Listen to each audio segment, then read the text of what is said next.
My name is Selma Jackson, and I am one of the four founders of 4W Circle of Art and Enterprise.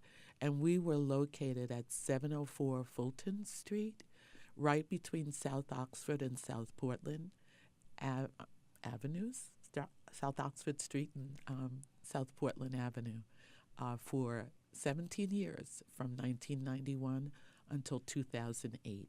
There was a slave market, the former slave uh, hall, and they turned it into a marketplace. And I experienced the same thing that if you went to one space and they didn't have it, they'd recommend that you go to another location right in the marketplace. And Lois and I got to talking about that, and we said, we should have something like that in New York. And that was the very beginnings of thinking about 4W Circle of Art and Enterprise. Lois and I had been friends for a long time, but I had met some other women who were also interested in starting a business, and that was Sheila Kennedy and Aquanetta Russell Brown. And the four of us got together, and what we noticed was that every time we met around a round table. And there were four of us, and we were all women. And so we said, okay, what are we trying to do? And we wanted to be able to help others. And so 4W actually stands for Women Working and Winning for the World. And we said, oh, we'll just name it 4W for short. And we sit around a round table, so it'll be 4W Circle. And then it was, well, it's about business and all. And so then it became art and enterprise. And when we selected artists, we really thought we had a solid footing on who would be there. Uh, and we found ourselves with three artists that actually left in a short period of time. And and what was interesting about that was they were businesses that were managed and owned by men. And we realized men will make a quick jump and keep moving. We had several women business owners, but one of the ones that stayed with us the longest was Tribal Truths, and that was run by Brenda Brunson Bay. And she left us and opened up her own space, as well as two of the businesses owned by men. They also left and opened up their own spaces. Different artists came with different products. One of the things that we were very concerned about and really felt very strongly about was having different product lines from each one of the artists. We didn't want two artists selling the same merchandise, so that there was a variety when a customer came into the store. And we were very, I guess you would say, strict about that, especially in the very beginning. We had a clothing designer, Brenda Brunson Bay. Chris Creation, when he started, he was actually selling handbags. And jewelry was some designed by Danny, and some of Danny's product he purchased on the open market. And then we had a children's clothing line that some of you may know, Celeste Morris. She was the business owner for the children's clothing line. We had a young lady who made gift baskets, as well as having toys for children. One of the things that became very apparent to us very early on, even though we said we were only going to lease space to individuals, was that we needed greeting cards and gift wrap and small gift items. And so that became the 4W owner's business in the space. The gift shop, the greeting cards and the gift wrapping was available for all of the business owners when customers purchased things from them, if they wanted it gift wrapped for their customer, 4W Circle would do the gift wrapping. And one of the things that I'm really proud of is that our gift wrap during Christmas and during Mother's Day was handled by teenagers in the neighborhood, and they were able to get part-time work to come in and do gift wrap. And the customers really appreciated it. They loved the different types of paper that they could get. And especially during the Christmas holidays, the young teenagers got tips for their gift wrapping, and they just thought this was the best thing since sliced bread, you know. Mm-hmm. We initially started with each one of the business owners, Lois, Sheila, Aquanetta, and myself. We each worked in different business settings, and we were able to reach out to our network and have our co-workers support us, and that was extremely important. We all belong to a church. Three of us belong to Bridge Street right here in Brooklyn, and one belonged to an AME church in the Bronx. And we invited our church members. We had our families inviting people. My mom was upset about me going into business, but she lived in the Bronx as well, and she would tell her neighbors, you got to go out to Brooklyn to my daughter's store. And they would come in, who's Selma? And I'd identify myself, and they'd say, your mother sent me. So it was always good to know that she was in support.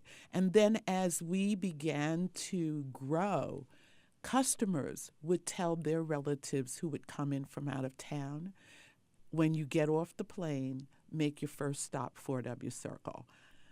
The question about whether we wanted to share the business with the different members of the collective, and how were we handling the rising rents and gentrification came up a lot. We would discuss it as a collective, and at the point where I was thinking about letting go, because it came up again for another lease renewal, I asked all of the business owners, would anyone like to take it on, or would they like to take it on as a collective? And I remember the response was, I don't want to work that hard. What I did decide to do, though, the store had, in the front of the store, there were different clothing and artists and jewelry merchandise. In the back of the store was a hair salon. And they had been with us since about 2000, and this was 2007. And I went back and I asked one of the stylists that was one of the partners, would they be interested in having the space? And they said, let's think about it, but we may want to discuss that with you further. And I said, okay. The landlord had asked me if I could recommend anyone to him to continue in the space. And I called him and I said, I have someone that's interested in continuing the space. And so the salon that's there now used to be one of my tenants. Glenn Etienne, who has the lease with the landlord, he manages the whole space. And at one point, he just had locks throughout the store and different hairstylists renting a chair. The gentrification, the barbershop that used to be in the bus stop, which is now where I believe the tattoo shop is, or the pizza parlor, was priced out of their space. Glenn moved all of the locticians' chairs into the front of the store, and that barbershop is now renting from Glenn on the back of his store. And Glenn moved all of the locticians' chairs into the front of the store, and that barbershop is now renting from Glenn on the back of his store. And he's been there now 11 years. So Some people say to me, "Oh, I'm so upset that 4W is gone and what you had started isn't there anymore." And I said, "No, no, no, you don't quite understand. One of the tenants that I had uh, actually now has the lease for the space, and he's continuing in that tradition of making it available to other businesses as well." Of Fort Greene, there's so many memories. There's the collaboration amongst the businesses. Whenever Dance Africa came in May, the businesses would get together and we would have a little event that would go on. And so when customers came up on that section of Fulton Street, they could go to 4W, they could go to Moshood, they could go to gosh, I'm drawing a blank, but a couple of the other businesses. There was a bookstore there.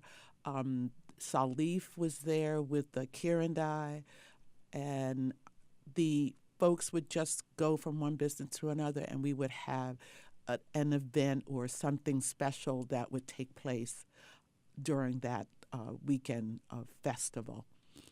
I'm also reminded of the time that 4W had its fire. And I never felt so much love from the community as when that took place.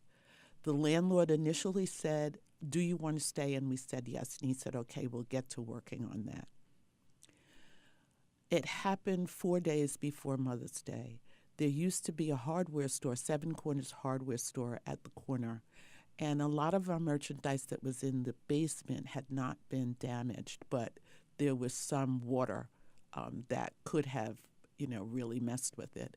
Allison, who was the store manager, came over to me and she said, "I want you to empty out as much as you can from the basement that's still salvageable and put it over in my store. I have a space for you to store it. And this way you can, if you have product coming in, you can have them ship it to me or just tell the delivery guy, UPS, to bring your merchandise over and I'll store it for you." Moshood called me and he said, "I need you to come over. I want to talk to you about something." And when I got there, and this is all before Mother's Day, he says, "I'm moving everything in my store to one side, and I want you to set everybody else up with product on the other side." And I said, "Moshood," he says, "don't argue with me. This is what we do in our village when someone needs help. And I want you to," I still get really bold with that. He says, "I want you to stay here until your store reopens." And then to top it all off, the community got together and threw a benefit for us at the South Oxford Tennis Club and raised about $6,000 or $7,000 for us to help us reopen. So it was such an overwhelming and such a joyful time that I really got the experience of how community and how businesses can support one another. So that vision of going from one booth to another in Africa came full circle, that all of the businesses in the Fort Greene community reached out to help 4W Circle. 4W Circle was a member of the Merchants Association, and we decided that that Merchants Association would be called Bogalon. Bogalon is short for Bogolafini, or mudcloth, and we chose that name because the Avenue, Fulton Street area was so diverse in terms of the different places that people emanated from. And as we continued to progress and became a strong organization, we were able to get banners that we had up on the flagpole throughout the district. And this is one of the Bogalon flags that used to be displayed on Fulton Street before they changed it to the Fab bid.